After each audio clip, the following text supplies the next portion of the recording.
Bismillahirrahmanirrahim. Assalamualaikum warahmatullahi wabarakatuh. Ketemu lagi di channel Abi. Alhamdulillah wa syukurillah, teman-teman, kita telah sampai di bagian akhir dari sub materi manajemen sumber daya bank manusia untuk perbankan syariah. Dua materi sebelumnya saya telah menjelaskan bagaimana asas-asas tentang manajemen sumber daya manusia. Kemudian untuk materi yang bagian kedua, saya menjelaskan tentang teori-teori mengenai pengadaan dan pemeliharaan karyawan. Nah, sekarang untuk materi kali ini kita akan lanjut masuk ke perbankan syariahnya. Apa sih sebenarnya yang terjadi di dalam sumber daya manusia bank syariah? Namun seperti biasa teman-teman, sebelum kita lanjut jangan lupa untuk klik like dan subscribe channel ini. Oke teman-teman. Nah, sekarang perbankan syariah perlu sumber daya manusia yang andal. Itu prinsip. Perbankan syariah di Indonesia itu perlu memiliki SDM yang andal, yang mampu memahami prinsip-prinsip syariah. Sekarang, fakta yang ada bahwa masih banyak SDM perbankan syariah yang berasal atau direkrut dari bank konvensional. Itu fakta yang terjadi. Nah, masalah selanjutnya adalah pemahaman masyarakat tentang bank syariah masih rendah. Selanjutnya, kurangnya SDM yang mengerti manajemen keuangan syariah dengan baik. Ini adalah masalah yang terjadi di perbankan syariah saat ini. Nah, ketika empat ini kita gabung, apa yang terjadi? Harus menjadi perhatian perbankan syariah untuk memiliki SDM yang handal. Once more again, SDM yang handal, yang memahami prinsip syariah. Itu merupakan permasalahan yang ada sekarang. Perlu perbankan syariah dengan sumber daya manusia yang handal, teman-teman. Ini yang terjadi saat ini. Oke, dan ini perlu menjadi perhatian yang serius. Sekarang kita bahas komposisi SDM perbankan syariah.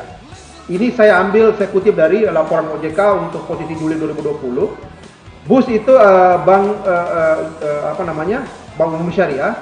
Jumlah SDM menjadi 49.000 sekian, jumlah kantornya 1,900. UUS itu adalah unit usaha syariah. Jumlah SDM-nya 5,200.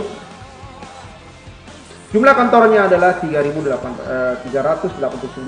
BPRS atau Bank Perserikatan Rakyat Syariah 6.736. Nah, ini adalah komposisinya. Sebenarnya kalau kita lihat dari komposisi ini sebenarnya sudah cukup. Tapi bukan itu masalahnya.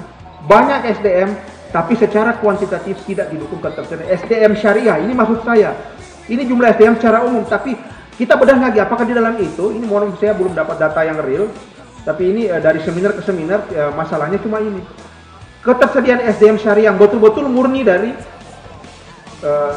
lulusan ekonomi syariah itu kurang, karena kebanyakan itu main bajak-membajak. Dari konvensional ditarik masuk ke syariah. Jadi pengetahuannya pun mohon maaf, walaupun dia memang secara umum layanan perbankan dia jago, tapi untuk pengetahuan secara syariahnya itu tidak maksimal karena bukan basicnya basic syariah. Ini kenyataannya. Oleh karena itu kebutuhan SDM untuk bank syariah sangat tinggi, terutama SDM yang mengerti tentang ekonomi syariah. Di sisi lain, lulusan ilmu ekonomi syariah sangat terbatas. Sebagian bank khususnya yang membuka office channeling atau kantor cabang memilih untuk merekrut pegawai dari bank konvensional. Inilah kondisi real yang terjadi. Karena mereka menganggap pada intinya kan sama. Yang penting sudah sesuai dengan aturan OJK sudah. Tetapi masalahnya bukan di situ, teman-teman. Masalahnya adalah bagaimana dia mampu untuk menjelaskan. Dia adalah corong. Dia adalah ujung tombak untuk menyampaikan sebenarnya ekonomi syariah ini seperti apa. Karena banyak di luar sana, bahasa yang muncul itu adalah ekonomi bank syariah dengan bank konvensional itu sama saja. Ini yang suara-suara seperti ini yang muncul di luar sana. Sama saja. Nah, tugas kita semua, terutama orang yang SDM untuk di bank syariah itu harus bisa.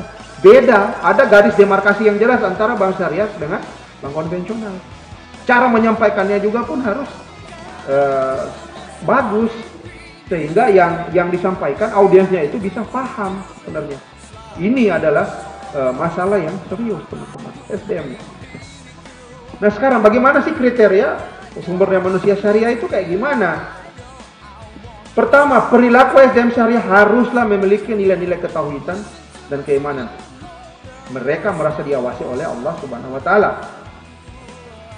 Yang kedua, struktur organisasi SDM-nya sangat diperlukan untuk mempermudah dan mengakomodasi lebih banyak kontribusi positif. SDM syariah adalah sebuah sistem.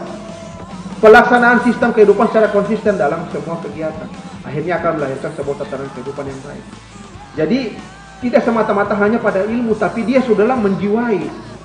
Coba kalau kawan-kawan jalan-jalan ke bank syariah, itu mulai dari pintu masuk sampai pintu keluar itu semua nilai-nilai syariah, mulai dari cara berbicaranya, cara menjawab telepon, cara menyapa nasabah, kemudian nilai-nilainya ketika waktu salat, langsung layanan berhenti, kita salat sama-sama dengan nasabah. Itu adalah nilai-nilai. Jadi bukan hanya di pengetahuan tentang perbankan syariah, tapi all. Jadi secara kafah. Betul-betul dia merasa memiliki, merasa diawasi bahwa kalau bikin seperti ini salah. Itu adalah sistem dari MSDM syariah, teman-teman.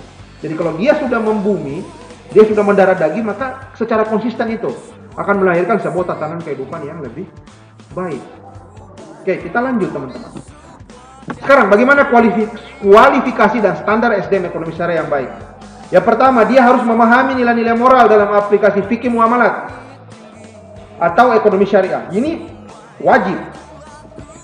Kemudian dia memahami konsep dan tujuan ekonomi syariah. Memahami konsep dan aplikasi transaksi-transaksi atau akad dalam muamalah ekonomi syariah. Yang keempat, dia mengenal dan memahami mekanisme kerja lembaga ekonomi atau lembaga keuangan, perbankan, dan bisnis syariah. Dia mengetahui dan memahami mekanisme kerja dan interaksi lembaga-lembaga terkait regulator, pengawas, lembaga hukum, konsultan dalam industri ekonomi, keuangan, perbankan, atau bisnis syariah. Dia harus mampu mengetahui dan memahami hukum dasar, baik hukum syariah atau fikih muamalah maupun hukum positif atau hukum yang berlaku di negara kita. Menguasai bahasa sumber ilmu, yaitu bahasa Arab dan bahasa Inggris. Ini adalah kualifikasi dan standar SDM. Ini saya ramu dari beberapa seminar-seminar yang saya ikuti dan beberapa buku yang saya baca. Saya jadikan ini adalah kualifikasi minimal dan standar SDM ekonomi syariah. Dia harus minimal 7 ini dia harus kuasai. Oke. Sekarang bagaimana kuncinya kompetensi pengembangan sumber daya manusia bank syariah? Dia harus mampu memahami ilmu perbankan. Ilmu perbankan sangatlah penting guna pengembangan perbankan syariah karena dia adalah basic. Oke, ilmu perbankan secara basic. Produktivitas. Berikan yang terbaik untuk SDM sehingga dapat meningkatkan jumlah nasabah sekaligus jumlah pendapatannya. Nasabah harus produktif. Kemudian pengetahuan syariah. SDM perbankan syariah tidak hanya mengetahui tentang permasalahan perbankan, tetapi juga mengetahui masalah syariat yang berhubungan dengan muamalah. Jadi tidak setengah-setengah. Oke, jadi tetap harus belajar. Sikap dan kebiasaan. SDM perbankan syariah haruslah memiliki sikap yang mulia dan kebiasaan yang sesuai dengan syariah, mulai dari cara berpakaian, adab bertutur kata, cara menyapa, dan lain sebagainya. Karena itu yang tadi saya bilang di slide sebelumnya, harus cara kafah dari ujung rambut sampai ke ujung kaki dan dengan sikap. Tidak boleh setengah-setengah, karena mereka merasa takut karena ada Allah yang mengawasi kita. Kemampuan memimpin. Keberadaan sosok pemimpin yang baik sangat penting untuk membuat kinerja dari suatu bank dapat berkembang dengan baik dan lancar. Harus dia mampu memimpin, teman-teman, agar kinerja suatu bank dapat berkembang dengan baik dan lancar. Oke, akhirnya kita sampai ke slide terakhir. Saya harap kawan-kawan bisa memahami materi kali ini. Sudah tentang kualifikasi, kemudian apa yang harus dimiliki. Saya harap kawan-kawan sekali lagi jika ingin menambah wawasan, silakan buka lagi literatur atau artikel ini demi untuk menambah wawasan dari teman-teman. Jika ada pertanyaan, seperti biasa jangan lupa untuk kita diskusi di grup kelas. Terima kasih teman-teman atas perhatiannya. Sampai ketemu di materi selanjutnya. Billahi taufiq wal hidayah. Wassalamualaikum warahmatullahi wabarakatuh.